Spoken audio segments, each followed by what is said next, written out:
बिस्मिल्लाहिर्रहमानिर्रहीम नहमदुहु व नुसल्ली अला रसूलिहिल करीम अम्मा बाद।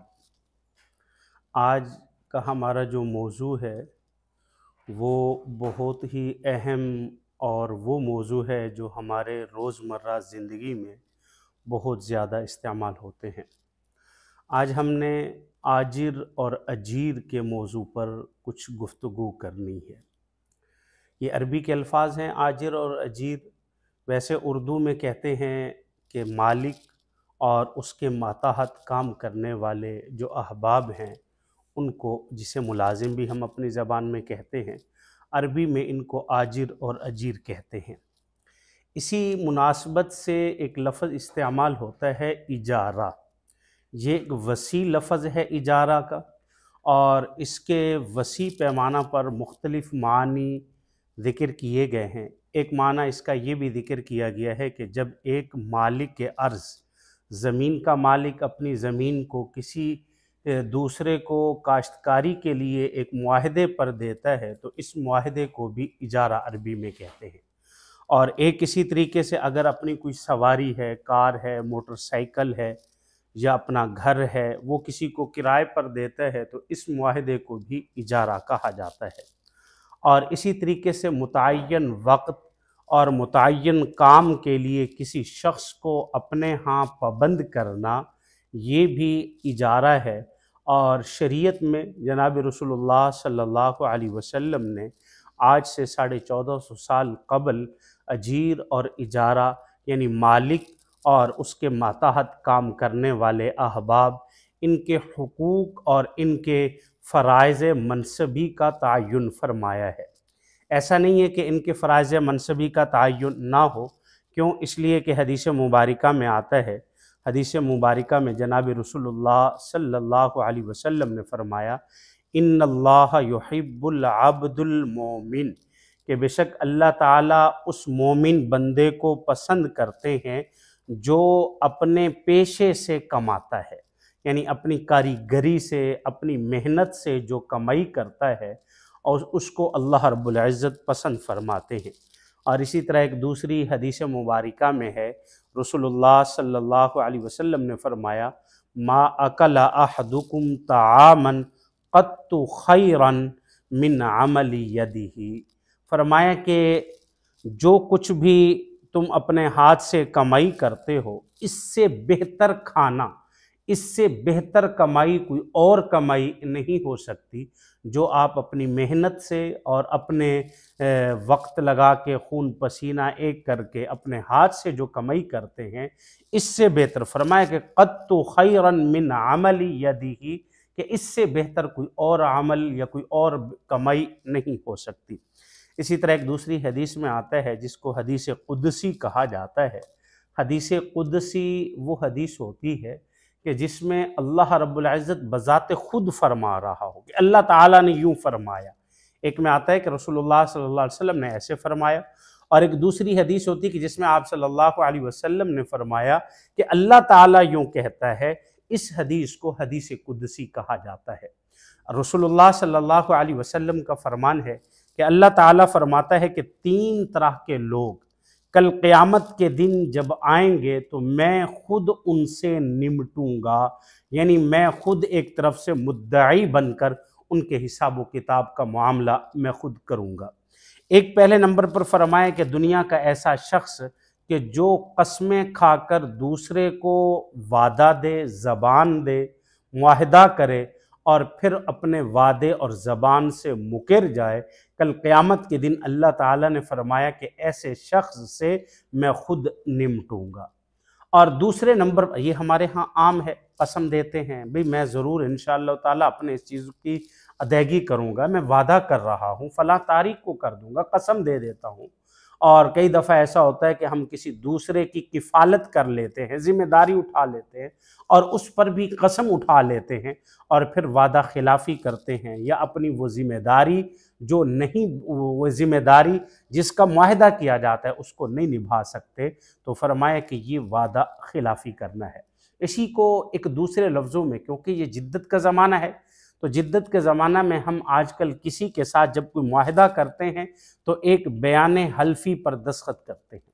तो उसमें अक्सर ये होता है कि हम उसको पढ़ते वगैरह नहीं हैं, बस यहाँ दस्तखत कर दें, तो हम वो रिवाजन उस पर क्या कर देते हैं, दस्तखत कर देते हैं।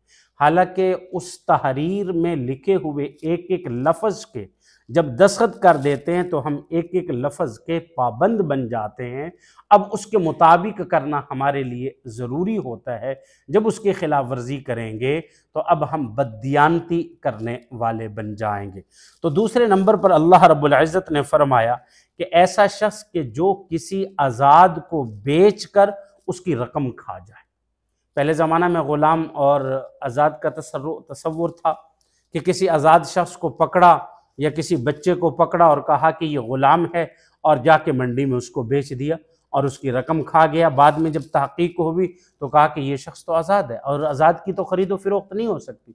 और इसी चीज़ को आजकल क्योंकि वो तसव्वुर नहीं है तो इसी को अब दूसरे अल्फाज में हज़रत उलमा ने ये फरमाया है कि देखें, जैसे एक शख्स की अपनी मिल्क नहीं है लेकिन उस चीज़ को ज़हरन अपनी मिल्क ज़हर करके धोखे के साथ मार्केट में फ़रोख्त कर देता है और फिर जब बाद में तहक़ीक़ होती है कि वो तो चीज़ उसकी थी ही नहीं, अब वो पैसे इस्तेमाल कर चुका है, तो फरमाए कि ये बहुत बड़ा कभी गुनाह है।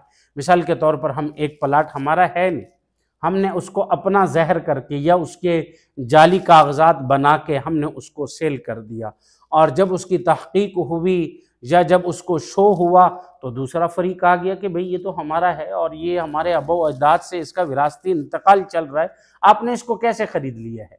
और वो पहला शख्स फ़रोख्त करके उसकी आमदन खा भी चुका होता है, तो फरमाए कि ये बहुत बड़ा गुनाह है।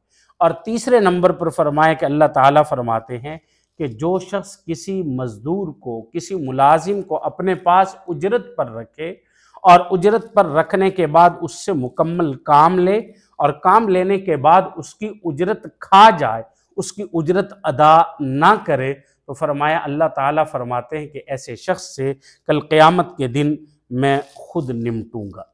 अब यहाँ ये देखिए, जो हम मौजू चल रहा है अजीर के मुताल्लिक, अजीर की दो किस्में हैं। अजीर कहते हैं मुलाजिम को, अजीर कहते हैं मुलाजिम को जो किसी के तहत काम करे, खा वो किसी शोबे से भी ताल्लुक़ रखता हो। हमारे यहाँ या जिसे कह लेना मज़दूर, हमारे जहन में और हमारे तसव्वुर में मज़दूर सिर्फ वो होता है कि जो गारा और सरिया और ईंट का काम करता है वो मज़दूर है। हालांकि ऐसा नहीं है, बल्कि हर ऐसा शख्स कि जो किसी उजरत के बदले किसी के साथ मुआहदा करता है उसको अरबी में अजीर कहते हैं और उर्दू में उसे मुलाजिम या मज़दूर कहते हैं, काम करने वाला कहते हैं। तो फरमाएं कि जो शख्स अजीर है, मुलाजिम है, उसकी शरन दो किस्में हैं, एक अजीर ख़ास है और एक अजीर मुश्तरक है। अजीर ख़ास किसे कहते हैं? अजीर ख़ास वो है कि जो शख्स किसी मालिक के साथ किसी वक्त मुतय्यन और काम के मुतय्यन का मुआहदा कर ले। भाई मैं आपके साथ 1 महीने का क्या कर रहा हूँ, मुआहदा कर रहा हूँ, 1 महीना मैं आपके पास ये काम करूँगा या 1 साल तक मैं आपके पास ये काम करूँगा, या ये है कि रिवाजन इसका इख्तिताम तो जिक्र नहीं किया जाता। वो शख्स ये कहते हैं कि आप हमारे साथ अच्छे तरीके से काम करते रहेंगे तो आप चलते रहेंगे और हर माह आपको क्या मिलती रहेगी, सैलरी मिलती रहेगी और उसमें आपका वक्त फ़लाँ वक्त से लेकर ये वक्त है, तो इसको कहते हैं अजीर ख़ास। और दूसरा ये है कि अजीर मुश्तरक, ये इश्तिराक से है, जो मुश्तरक हो। अब वो ये होता है कि जो अजीर ख़ास है, अब वो एक ख़ास मुलाजिम का पाबंद होता है। अब उसने जो वक्त उसके साथ तयन कर लिया है, उस वक्त में वो उसके साथ ख़ास है, उस वक्त में वो किसी और का काम नहीं कर सकता, हत्ता कि उस वक्त में वो अपना ज़ाती काम भी नहीं कर सकता। मिसाल के तौर पर इसके अंदर हमारे मुआशरे के सरकारी मुलाजिमीन हैं, हुकूमत के साथ इनका मुआहदा है कि भाई इतने वक़्त से लेकर इतने वक़्त दफ्तर के जो औकात तयन है, इतने वक़्त से इतने वक़्त तक आप दफ्तर में आएंगे। अब ये कि इस वक़्त में वो शख्स काम करे या काम ना करे, बसा औकात ऐसा होता है कि काम नहीं है, वो फारिग बैठे हैं, लेकिन इसके लिए उन औकात का देना उसके लिए ज़रूरी है और उन औकात के अंदर वहाँ पाबंद रहना ज़रूरी है। अगरचे पूरा माह उसने कुछ काम नहीं किया लेकिन काम नहीं आया, लेकिन वक्त दिया है तो ये शख्स अपनी उजरत का, तनख्वाह का मुस्तहिक होगा। और एक शख्स ये है कि जो मुकम्मल काम वक्त नहीं देता, और अगर वक्त देता है लेकिन उसके साथ काम होने के बावजूद काम में डंडी मारता है या काम को सही तरीके से नहीं करता, तो फरमाए कि ये शख्स भी बददियानत है, ये भी गुनाहगार है। और इसी तरीके से जो शख्स जितना वक्त खाएगा, मसलन अगर 8 घंटे ड्यूटी है तो वो रोज़ाना 7 घंटे, 6.5 घंटे, 6 घंटे ड्यूटी आके करता है, ताख़ीर से आता है और जल्दी चला जाता है, तो जितना औकात इस शख्स ने यहाँ वक्त में कमी की है उतनी तनख्वाह शरन इसकी कटौती की जाएगी। ये उस तनख्वाह का मुस्तहिक नहीं है, यानी वो तनख्वाह उसके लिए लेना ये शरन इसके लिए जायज़ नहीं, हराम के ज़ुमरे में है। और इसी तरीके से फरमाया कि जो अजीर मुश्तरक है, अब वो किसी का ख़ास नहीं है, उसका मकसद सिर्फ काम करना है। जैसे उसकी मिसाल छोटी सी दे दूँ, दर्जी है, आपने एक सूट दिया, वो भी उजरत के लिए दिया कि भाई आप ये काम सूट सी कर देंगे तो आपको क्या मिलेगी, उजरत मिलेगी। अब वो दर्जी सिर्फ आपके सूट के सीने का पाबंद नहीं है, बल्कि बाकियों का भी काम करेगा। हाँ, अलबत्ता आपके साथ उसका मुआहिदा ये है कि आप जब मेरा काम कर देंगे और जितना काम कर देंगे उस काम के बदले में आप उजरत और उसके बदले जो तनख्वाह होगी या उसके बदले जो मजदूरी होगी उसके आप क्या होंगे, मुस्तहिक होंगे। जैसे धोबी है या किसी तरीके से और दुकानदार हैं, तो अब वो अजीर मुश्तरक हैं, वो काम के साथ ख़ास हैं। और ये जो अजीर ख़ास है ये वक्त के साथ भी ख़ास है और काम के साथ भी ख़ास है। इसने अपने आप को मुतय्यन, जैसे समझ लीजिए कि इसने अपने आप को हवाला कर दिया है। और इसी तरीके से फरमाया कि इसी हवाले करने की वजह से इस काम के अंदर, इस औकात के अंदर, हत्ता कि जैसा कि आजकल जैसे मैंने कहा ना कि अपना ज़ाती काम नहीं कर सकता, तो इसी तरह ये शख्स अपना मोबाइल भी इस्तेमाल नहीं कर सकता। और ख़ुसूसन फ़ी ज़मानिना कि जब फेसबुक भी हो, व्हाट्सअप भी हो, ट्विटर भी हो, टिकटॉक भी हो, पता नहीं क्या से क्या हो, तो वो सिर्फ इसके जहन में ये होता है कि मैं तो चेक कर रहा हूँ ना कि क्या क्या आया हुआ है। तो ये 8-10 बलाएँ हैं, एक एक के अंदर 5-5, 10-10 मिनट जाएगा तो घंटा इसका गया। तो ये शरन जायज़ नहीं है। हाँ, अगर ज़रूरत और मजबूरी, मसलन कंपनी की तरफ से, मालिक की तरफ से इतनी इजाज़त है कि आप ज़रूरी कॉल सुन सकते हैं, उसका जवाब दे सकते हैं, तो उसको सिर्फ उसी हद तक रखा जाए, उससे ज़ायद फरमाए कि ये शरन जायज़ नहीं है। और इसी तरीके से फरमाए कि जो अजीर ख़ास है, जो एक मुस्तकिल मुलाजिम है, यूँ समझ लीजिए मुस्तकिल मुलाजिम है, उसकी रुख्सत का मामला भी होता है।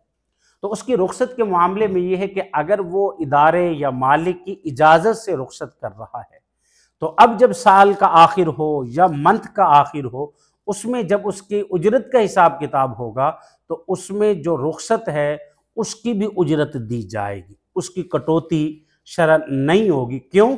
इसलिए कि ये जो रुख्सत हुई है वो मालिक की इजाज़त के साथ हुई है, उसकी इजाज़त के बग़ैर नहीं हुई। क्यों? इसलिए कि अजीर ख़ास जो होता है वो एक मंथ के लिए, एक साल के लिए, एक ख़ास वक़्त तक के लिए वो आपका पाबंद होता है। और अगर उस वक़्त के अंदर वो किसी आपसे कोई रुख्सत लेके जाता है तो वो ऐसे समझिए कि आपकी इजाज़त से गया है, गोया कि वो ऐसा है कि वो आपके काम के अंदर ही या आपके माताहत ही वो क्या कर रहा है, काम कर रहा है। तो इस वजह से फरमाया कि जो रुख्सत होगी उस रुख्सत की शरन कटौती करना भी जायज़ नहीं है। या ऐसा होता है कि इदारे की तरफ से मुतय्यन होता है कि 3 रुख्सतें, 4 रुख्सतें एक मंथ में ये हैं, और उसके बाद अगर कोई ज़रूरत पड़ गई तो वो रुख्सत लेगा।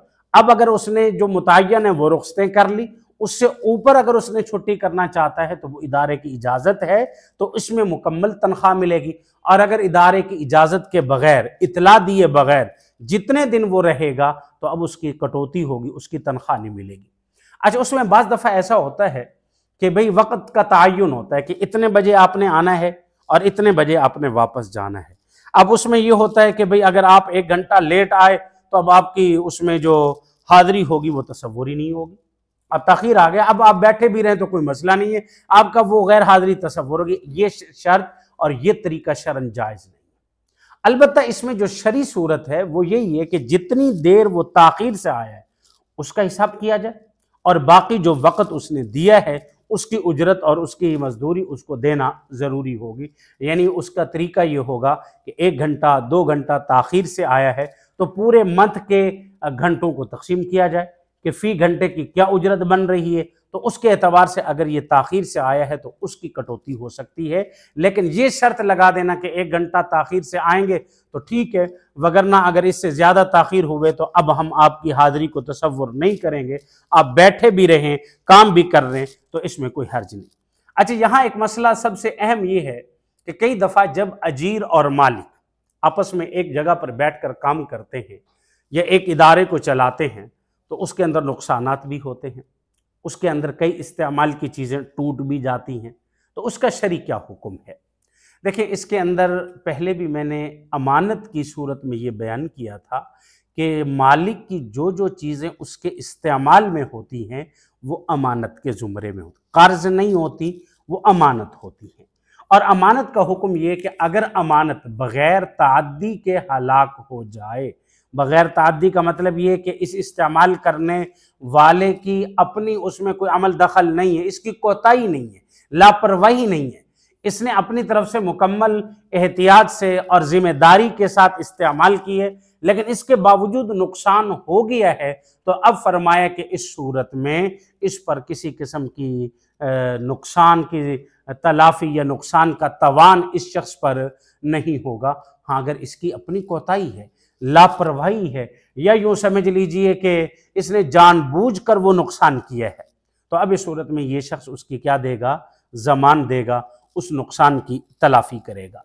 अब सबसे आखिर में जो सबसे अच्छी बेहतरीन बात है वो ये है कि एक अच्छे अजीर की क्या सिफ़ात हैं, यानी एक अच्छे मुलाजिम की क्या सिफ़ात है। देखिए, मुलाजमत तो कुरान मजीद से भी साबित है कि हज़रत मूसा अलैहिस्सलातु वस्सलाम ने हज़रत शुआइब अलैहिस्सलातु वस्सलाम से एक मायदा किया कि मैं आपकी बकरियां चराऊंगा। हज़रत शुआइब अलैहिस्सलातु वस्सलाम ने फरमाया कि आपने 8 साल तक मेरी क्या चरानी है, बकरियां चरानी है, और ये मुआहिदा है, और अगर आप 10 साल तक चरा देंगे तो आपका मेरे ऊपर एहसान होगा, लेकिन 8 साल तक आपने ये मुकम्मल करना है और इस पर ये उजरत होगी।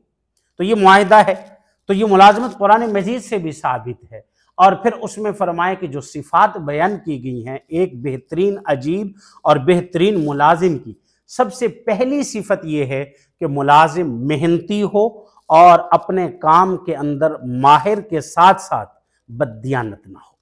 यानी यूँ समझ लीजिए कि एक शख्स काबिल भी है, मुआहिदा भी कर लिया है, लेकिन वो अपनी सलाहियत को इस्तेमाल नहीं कर रहा। इस्तेमाल कर सकता है, लेकिन वो अपनी सलाहियत को जिस मेहनत से इस्तेमाल करनी चाहिए थी उस मेहनत से अपनी सलाहियत को इस्तेमाल नहीं कर रहा। तो इस वजह से फरमाया कि मेहनती होना और लगन के दिल लगी के साथ काम करना, ये सबसे पहली सिफत एक अच्छे मुलाजिम की है। और दूसरी सिफत अल अमीन, अमानतदार हो, ख़यानत इसके अंदर ना हो। क्यों? ख़यानत के बहुत बड़े नुकसान हैं। ख़यानत जहां इस अजीर को ले डूबेगी वहीं इसके मालिक आजिर को भी लेकर डूबेगी। यानी उसकी नहूसत सिर्फ उसकी ज़ात तक नहीं रहेगी, बल्कि उसके इर्द गिर्द के अफराद पर भी उसकी नहूसत का असर पड़ेगा। तो इस वजह से फरमाया कि दूसरी जो सबसे बेहतरीन शर्त है वो क्या है? अमानतदार हो। अमानत में क्या है? अपने काम में भी अमानत हो, अपनी नीयत में भी अमानत हो, अपने वक्त में भी अमानत हो, और अपनी महारत में भी अमानत हो। कि एक शख्स ने मुआहिदा किया कि मेरे अंदर ये सिफात हैं, क्योंकि बसाओं का जो उजरत दी जाती है ना, वो सिर्फ ये नहीं होता कि आप ये काम करेंगे तो इस काम पर उजरत होती है। कई दफ़ा वक्त पर उजरत होती है, कई दफ़ा काम पर उजरत होती है, कई दफ़ा अपनी सलाहियत के और अपनी महारत के जो तजर्बे होते हैं उन तजर्बात को सामने रखने की भी क्या दी जाती है? उजरत दी जाती है। तो इस सूरत में इन सारी चीज़ों के अंदर उसके लिए ज़रूरी है कि वो क्या करे? अमानत करे, उसमें ख़यानत ना करे। और तीसरी सिफत ये बयान फरमाई गई है, जो मुफव्विज़ा उमूर हैं उन मुफव्विज़ा उमूर की अदायगी का मुकम्मल एहतिमाम करे। मुफव्विज़ा उमूर किसे कहते हैं? यानी एक शख्स, वहाँ कई लोग काम कर रहे हैं, हर एक के ज़िम्मे एक एक काम लगा दिया गया, भाई आपके ज़िम्मे ये काम है, आपके ज़िम्मे ये काम है, आपके ज़िम्मे ये काम है। अब रोज़ाना की जो अजीर ख़ास है उसके ज़िम्मे तो बस एक दफ़ा समझा दिया। अब रोजाना की बुनियाद पर बार बार उसको कहना कि भी आपने ये करना है, आपने ये नहीं किया, आपने ये करना है, आपको कल भी कहा था, ये एक अच्छे अजीर का काम नहीं, बल्कि अच्छे और बेहतरीन अजीर का काम ये है कि उसके जिम्मे जो सिफात लगा दी गई हैं, जो काम लगा दिए गए हैं, वो उसको क्या करे, बड़े एहतिमाम के साथ उसकी अदायगी करे। और चौथे नंबर पर फरमाया कि बेहतरीन अजीर वो है जो इदारे की खैर खई चाहे। जैसे अपनी जात की खैर खई चाहता है, वैसे ही खैर खई किसकी चाहे, उस इदारे की चाहे, उस कंपनी की चाहे, कि भाई उस कंपनी और इदारे को अपना इदारा समझकर क्या करे, चलाए। और पांचवें नंबर पर फरमाया कि इदारे की अशिया के इस्तेमाल में इंतहाई एहतियात से काम, उसके अंदर बेएहतियाती ना करे, उसमें फजूल खर्ची ना करे, लापरवाही ना करे। और छठे और आखिरी नंबर पर यह फरमाया कि उस अजीर को चाहिए कि हुकूकुल्लाह का भी ख्याल रखे और हुकूकुल इबाद का भी ख्याल रखे। और सबसे आखिरी शर्त जो यह है, जो हमारे अक्सर मुआशरे में होती है कि भाई हमने आपको मुलाजिम रखा है, जब आप मुलाजमत छोड़ेंगे तो 1 माह पहले बताएंगे, और अगर हम आपको जवाब देंगे तो हम 1 माह पहले आपको बताएंगे।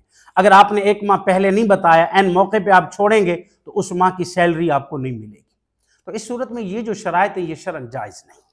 क्यों? इसलिए कि अगर उसकी 1 माह की सैलरी रोक रहे हैं, ये तो बतौर जुर्माना और तवान के, जबकि उस माह वो काम कर चुका है।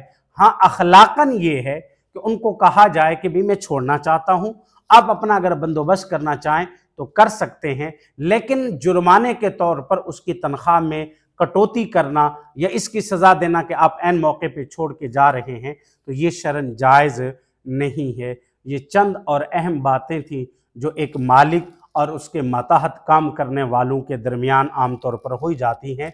और क्योंकि ये मामला हमारे यहाँ तकरीबन आजकल हर घर की ज़रूरत है, तो इस वजह से चंद ज़रूरी बातें आपके सामने ज़िक्र की हैं। अल्लाह रब्बुल इज़्ज़त हमें समझने और समझ कर फिर उस पर अमल करने की तौफ़ीक़ अता फ़रमाए।